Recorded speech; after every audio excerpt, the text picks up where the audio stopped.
The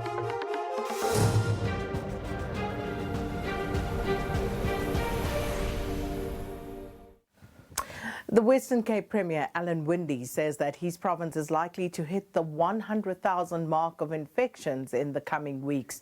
The province accounts for over 65% of the national infection rate.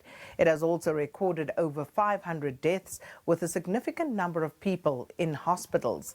As of yesterday, 34,357 people have tested positive for COVID-19 in South Africa. Health Minister Dr. Mkhize says that over 740,000 tests have been conducted to date. Now, the Western Cape has alone recorded over 22,000 infections. Mkhize is on a two-day visit to the Western Cape to assess the province's readiness for the expected surge in cases. He visited field hospitals and other sites in Cape Town. The minister also expressed satisfaction with the quick progress made so far, and the Cape Town International Convention Centre has been turned into an 860-bed facility.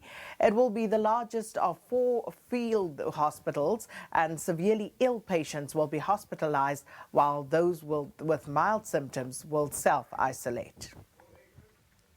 In highly congested and overcrowded situations, it's difficult to do that. Therefore, the role for the field hospitals becomes important.